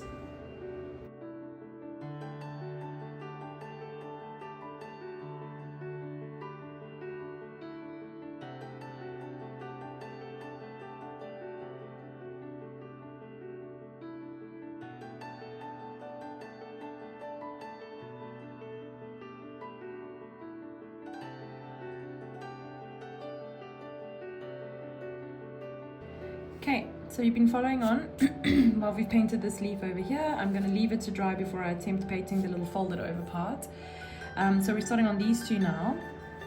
So now is the time, if you have any questions, to pop them in the comment box. I do get notifications from YouTube, so technically most of the time I should be able to answer immediately. If I don't, obviously that means I'm not with my phone or at my computer, but I should be able to answer really quickly. So if you have any questions, if you say, like, if you've paused your video and you thought, what did she do there? I couldn't quite tell. You know, if it's part of the time lapse, obviously not if it's like now when I'm explaining everything that I'm doing. Then you can comment in the box down below, and chances are I'll get back to you like really, really quickly. Yeah, only other thing to consider is the time difference. If you are posting from another country, it might be the middle of the night, but as we all know, I am mostly awake in the middle of the night. So please do pop comments and questions in the box down below, and let's start a forum. I said it in my last video and I'll say it again. Often if you are worried to ask a question, chances are there's some other people who also want to ask the same question, and they might be really grateful that you asked it, and instead of them having to ask it, they just go to the comment box ready to ask it, and then they see that it's there already. So your comment could be really helpful to someone else as well, so please don't hesitate to comment. No such thing as a silly question. Really, ask away. If I've said something and you couldn't hear properly, or you don't think you heard properly, just ask away. Really, really, I'm really encouraging this as a forum, because Instagram is not exactly, Instagram is fine, but I mean there's a lot that goes on Instagram, so I can't necessarily reply to every comment there. A lot of the messages go into my spam inbox. I've got some like filters on my Instagram, so some of it goes into spam, and yeah, so there's not really a forum on Instagram. It's not conducive to like a good old chat or to asking questions and having them properly answered. So yes, just once again encouraging you to please ask away. Now is your chance. So yes, okay, so we're starting with darker color at the top of the leaf. We've left that little bit of light. As you can see there, I'm going to come and lighten it more just now, and I'll darken over here. Might as well do it while I'm here with my brush. Darken here a little bit just to really accentuate these little patches of light that are quite not unique to sweet peas, but sort of reminds me of a sweet pea. So I'm glad we've added those in. I'll come and refine them at a later stage. What I'll probably do towards the end of the video, when we're essentially finished, I will just time lapse myself doing all the little tweaks. So basically just going over things, neatening edges, lightening light areas, straightening lines, that kind of thing. And that will all be at the end of the video. I'm definitely struggling a little bit with this evening light. I mean, basically we shouldn't paint in the evening. Basically, we should paint with good natural light, and that obviously is only to be had in the daytime. I'm just mixing some more green. If you are watching this video and you haven't actually started your painting yet, perhaps in hindsight some good advice would be to mix quite a lot of green. I've spent a significant amount of time mixing green here. As you go on with your art journey, what is great is to actually just purchase the colors that you find yourself using a lot of. So I obviously use a lot of green. So I love the Undersea green from Daniel Smith. So I pretty much use that straight out the tube mostly. So, if you're a commercial artist, or if you want to be a commercial artist, you basically want to get to the point where you can potentially use paint straight out of the tube. But there are cons to doing that. Remember I said, you'll get one green, and that's if you're going to use one green for your whole study, then essentially that's your green. There's no sort of mixing to be done, no variation to be obtained by mixing like we are now. You can see I've mixed a new green, even different to the green that I was actually using on this leaf, but I don't mind. It's going to add that beautiful variation. Sorry, excuse me. So there are pros and cons to both, but in terms of speed and not needing to mix the whole time, then yes, straight out of the tube is good.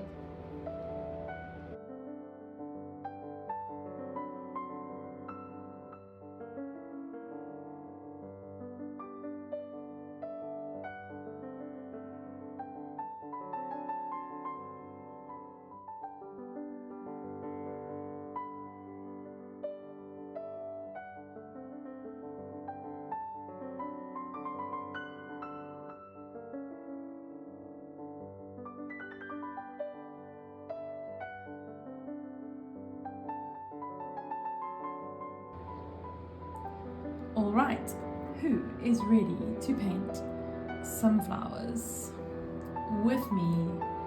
We are going to start by giving our brushes a really good clean.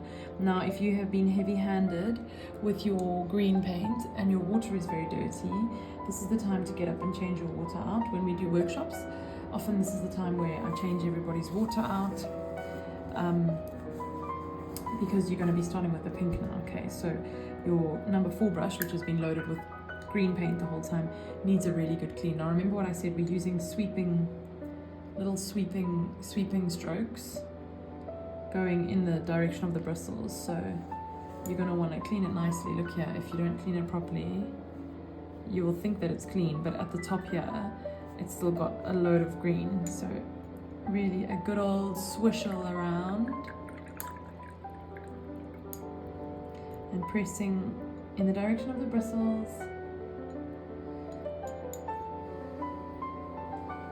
I'm using my carlton roll just to show you that no matter how much cleaning you do, there always seems to be more green stuck on it, but we're getting there.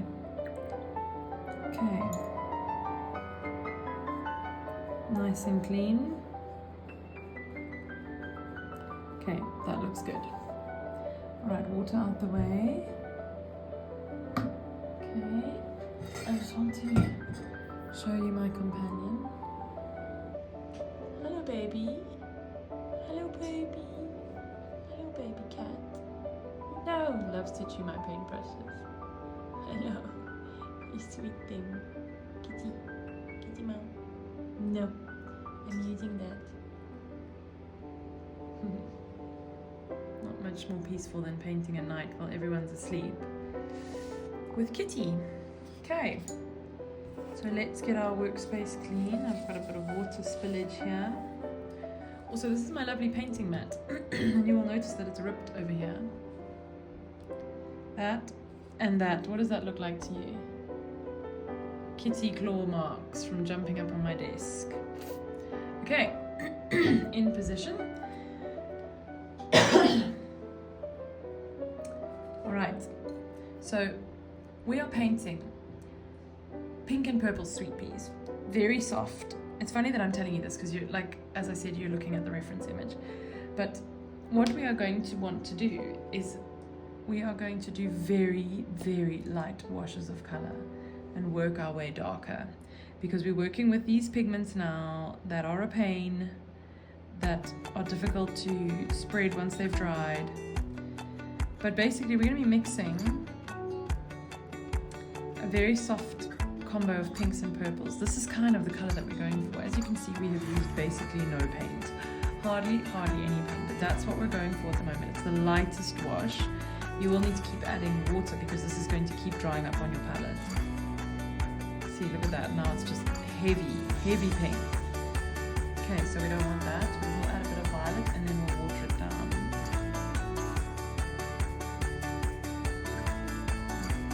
Okay, that's what we're going for. Watery and light. Alright, everybody got it?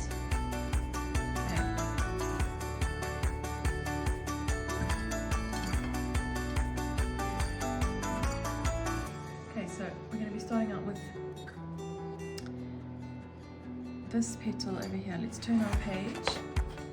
We've got our hand at the right angle. And we're starting with this petal over here. And we're going to lay colour down at the edge. Now we are going to work very quickly, alright? And we are going to blend it to white. Clean size 6 brush. Put my hair on it there, that will dry. Sometimes it's better to just let it dry and then remove the hair afterwards. And we're blending to white.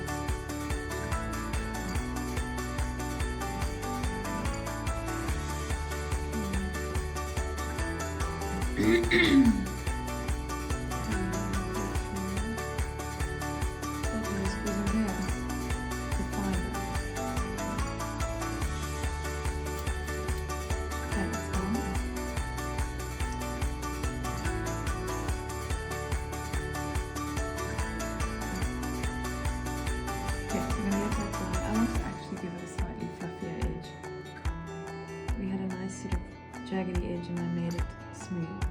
And these sweet peas really have a frilly edge.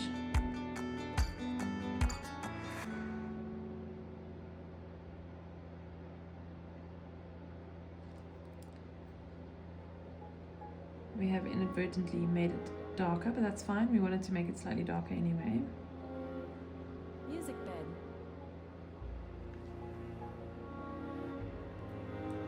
Alright. Now, I want a variation of pink and purple. Oh, I see I missed a bit of a spot. Because I'm actually not really working from one specific reference image, I'm working from a few. But from the ones that I've looked at, sorry, I'm just adding in dark here. I didn't go around the corner enough. From the ones that I've looked at, there are actually pink and purple sweet peas on the same sort of stem. Music So bed. I'd like to go more pink for the next one.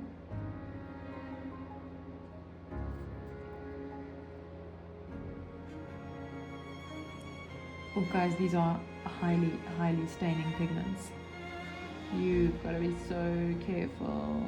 Okay, are you ready? Ready with your clean brush? Music bed. Quickly. Basically wet the whole patch so that you can then work with it.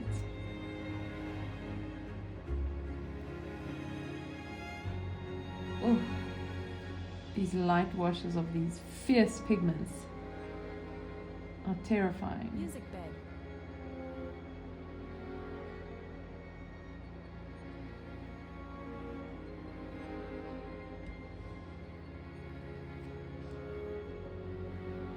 Okay, I'm going to add a bit of colour into the edge. Music bed.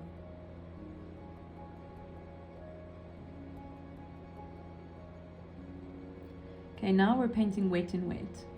So it's less terrifying. You've got less chance of it kind of drying up immediately and making it an edge that you can't blend out. Music bed.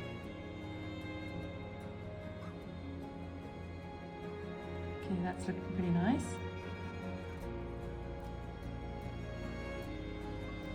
Okay, this is the petal folding up in front of us, so we're going to leave that for now. Another fibre, my goodness. It's winter, so I think there's like a lot of static in the air. How many times can I tell you in one video that it's winter? Okay.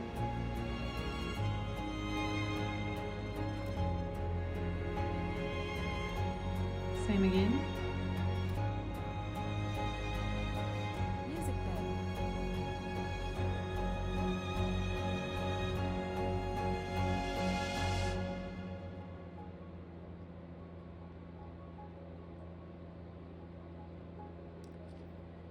And clean brush to blend. Music bed. So I think in terms of technical skill with brushes and moving the paint and the water around the page, this is where, you know, this is where the level of skill is a bit higher. And, you know, Music bed. this kind of control and knowing what to do and where to put everything comes with experience, but that's what you're doing right now. You're getting experience as you paint.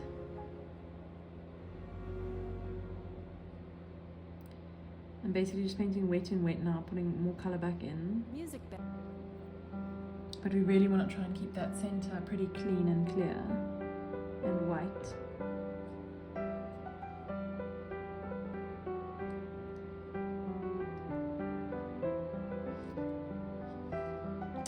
Oh no, I was painting off screen. That's what happens when you zoom. Oh dear, sorry everyone. Okay, we're coming underneath our petal that is already dried. Okay, quickly, clean brush. Wait, okay. Most important thing to do is to first just disturb the edge so it can't dry, and then you can go and move it around where you want it. So the last thing that we wanted was for that inside edge of the paint that we laid down to dry.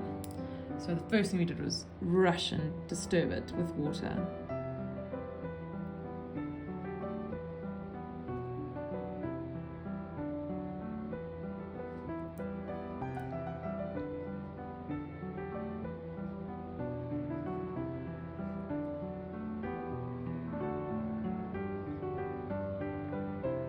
So I like to put lines on my sweet peas because they have lines, veins, on the petals. So what you're looking at now is the finished picture, remember? So just bear in mind that what we're doing now is the base layers before we add any detail on top. Now that we've added the colour to the petal behind this first one that we painted, we can see that this one needs more colour. And then we can quite confidently add more colour in. Whereas at the beginning we were doing it so carefully because the last thing that we want is to go too dark with these highly staining pigments, because then what's done is done and then you can't change it. Okay, I'm cleaning my blending brush the whole time because I don't want to drag too much colour back towards the base of the sweet pea petals. Alright, I'm going to do the same thing with these petals, these ones, and this bud. So follow along and let's get some colour. Let's get some colour in.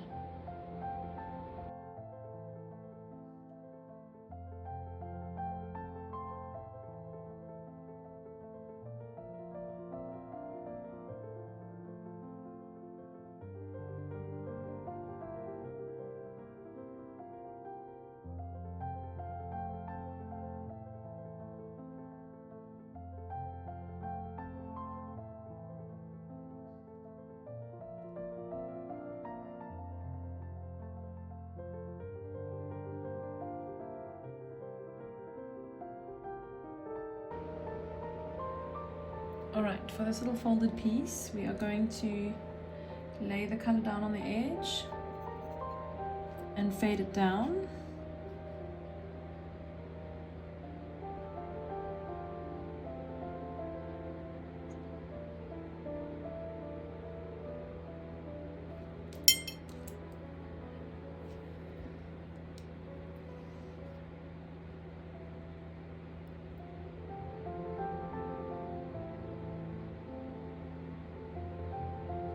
Okay, there we go. So soft and subtle and lovely. All right. These little frilly middle pieces. They fold in.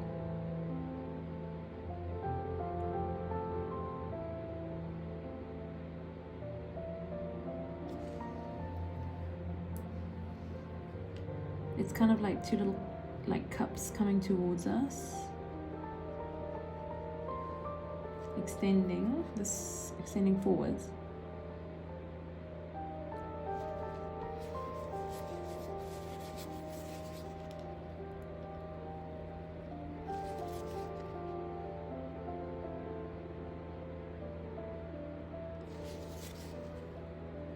So I'm taking out some of the color from the sides just to make sure we keep that nice white highlight. Now these sweet peas they sort of extend a little bit of green out of the base, so we're just gonna put a tiny bit of green. We're gonna use our soft 6 brush, so what I want to do is a tiny bit of green like this, and then we're just gonna blend it out tiny bit. So pretty. This gives such a fresh look. This is very subtle. We might need to make it a little bit more obvious. We're just using a tiny bit of very translucent green from the edge of our mixed dot of green. Be sure to blend it nicely so it doesn't look stuck on. But I love that. That looks like a fresh new sweet pea, if I ever saw one. So whilst we wait for that little bit to dry, let's do the green over here as well.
Alright, so we have lost definition on some of these little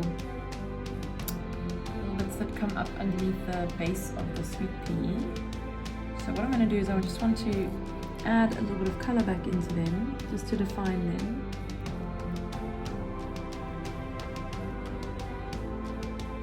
That's definitely a bit too dark, but what we'll do is we'll just dab it out. And it leaves quite a nice stain to define them a bit better. Okay, I'll blend that shortly.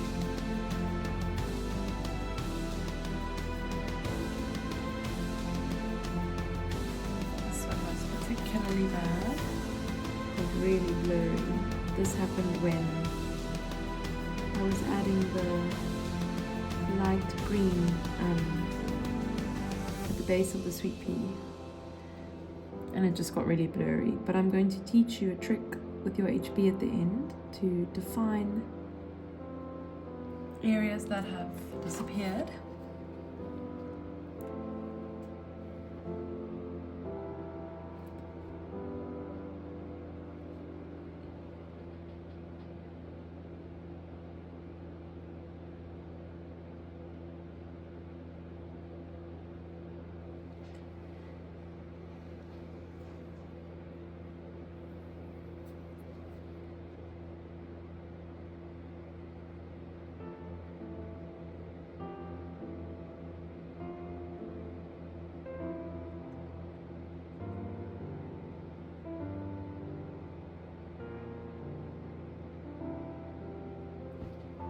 Oops.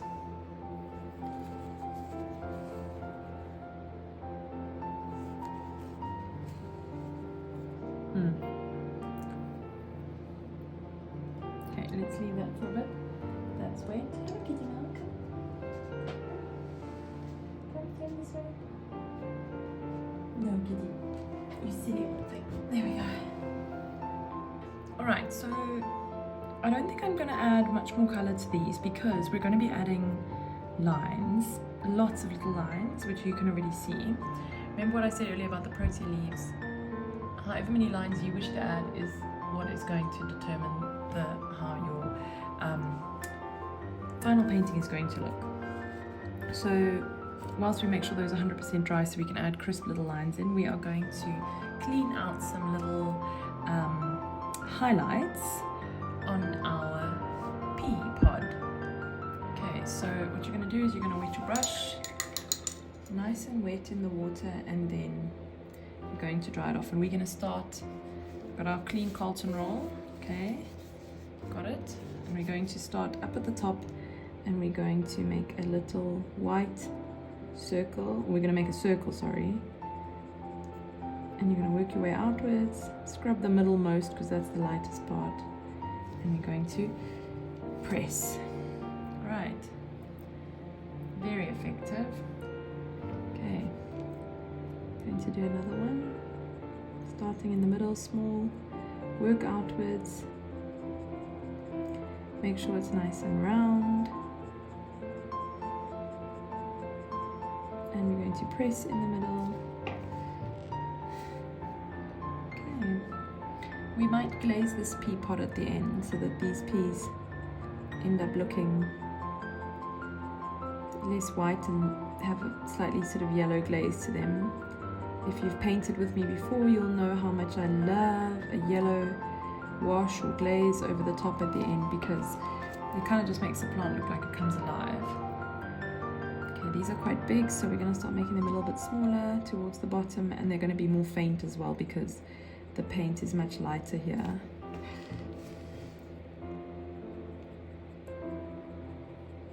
Okay, this is such an easy and effective technique.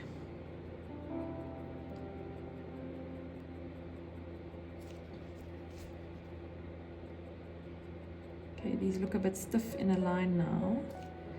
So what I'm going to do is I'm going to turn my paper around and I'm going to extend these ones to the edge a bit more.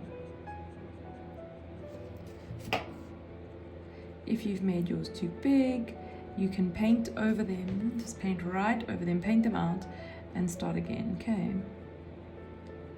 If they're too small, you can gradually make them bigger. Right, that's pretty sweet. I'm quite happy with that, but I think a glaze will tone them down a little bit. But those are quite cute. Little highlights to show that there are little round peas inside.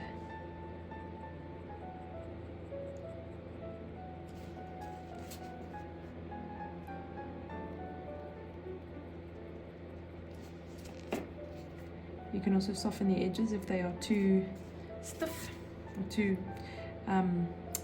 obvious. This one I'm going to add a little bit of colour back in just to make it look slightly more round.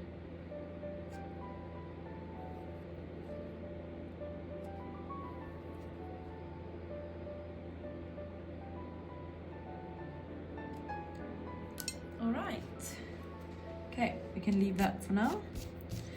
Now, basically, what we've got left to do, very basically, is we've obviously got lots of little tweaks that we will do, like even just making this line more blurry over here, because that obviously dried quite a harsh line earlier, and same for this one.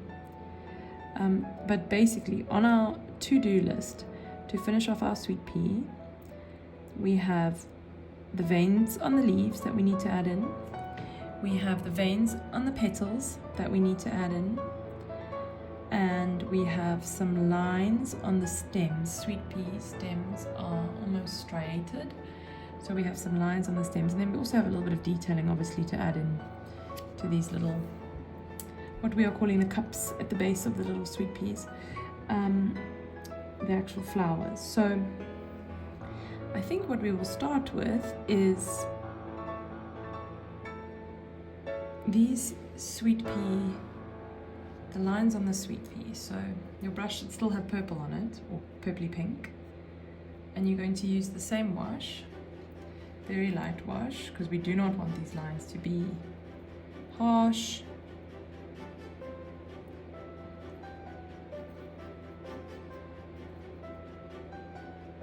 Okay, now you're going to dry a lot of the color off your brush, because we don't want those lines to bleed. We want them to be very, very thin and delicate.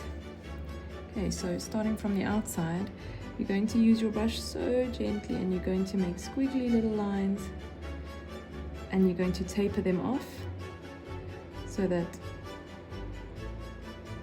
they fade away as they get to the light part. Now what I do is I normally do them like this to sort of get the idea of the layout, and then I fill in the gaps and sort of alternate them. Some are longer, some are a bit shorter. Some of them join up to each other. So you're really just using the tip of your paintbrush. You could always achieve these same lines with a size 10 brush, as long as it had a stiff enough point and you were being gentle as possible, like I'm being now. They do need a good squiggle to them, so I think my first ones I've done were a bit stiff. If you find that yours are, you can actually just paint them out. Just paint over them, you'll see they dissolve pretty quickly, and you can give them a good old squiggle.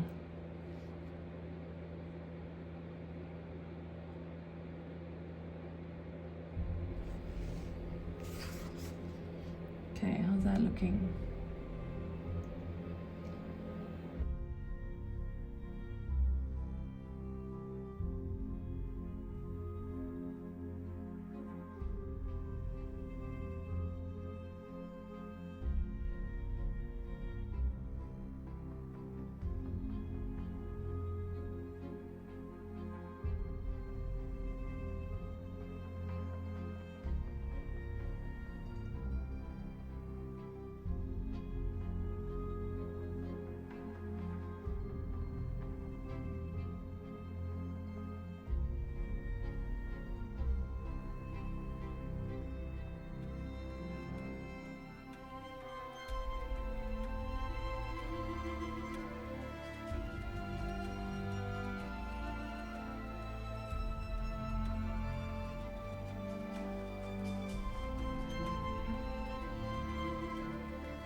Alright, so we finished our delicate little veins on the leaves.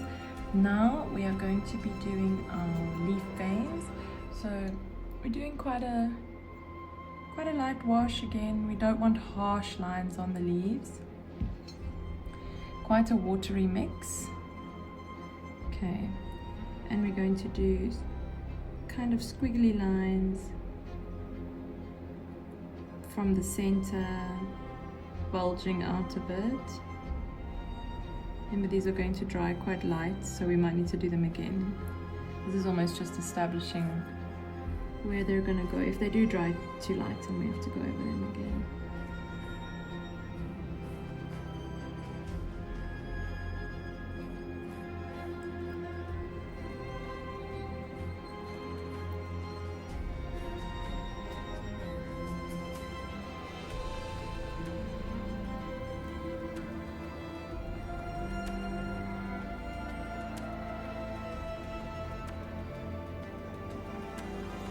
Okay, looking good. You can make some of them a bit thicker if they're looking too thin.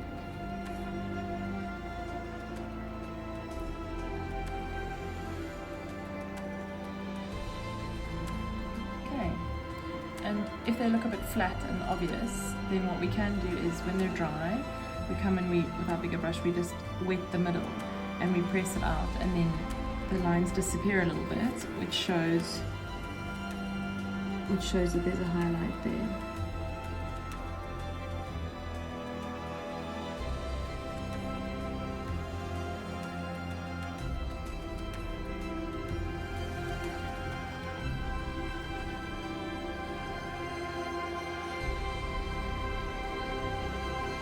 This leaf needs to be darkened a little bit. I see it looks a bit bulbous. And we want the tip especially quite a lot darker. I see that paint all came away.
Alright, so for the most part we've actually finished the veins on the leaves, we've finished the peas in the pea pod, we finished the veins on the petals, and our Sweet Pea study is looking pretty good now.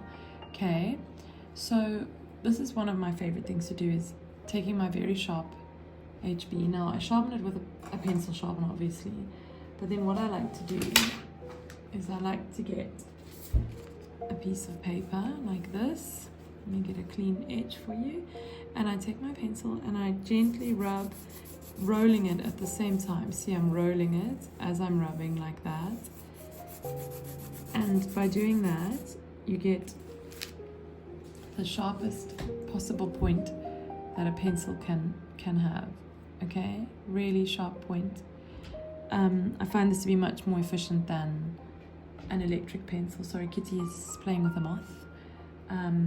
But so what I like to do now is I like to actually go back over my painting, and just here and there I like to define little edges.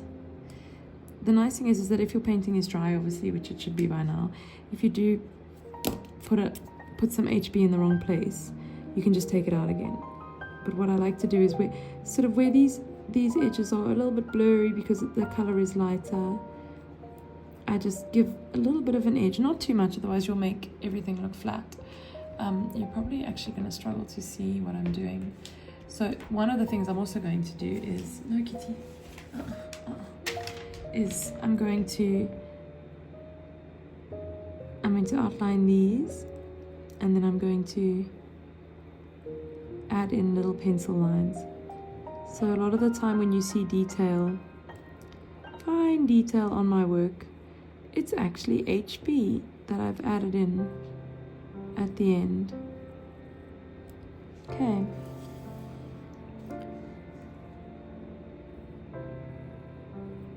So these lines come out from the base and they come up to the tip. And I pretty much do these lines all the way down the entire stem as well. I'll show you guys shortly.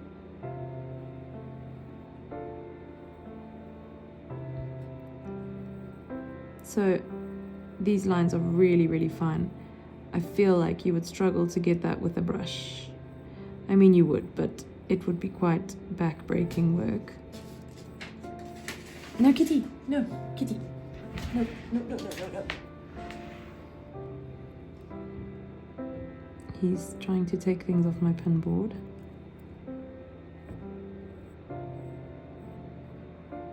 Okay, so this is where you get those really fine points. I'm gonna do the rubbing and rolling of my pencil again.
And there you have it, your beautiful Sweet Pea botanical study is now finished in watercolour on Fabriano Artistico 100% cotton paper, and I hope you're very proud of the result. Don't forget to sign your work, and I hope to see you in the next one.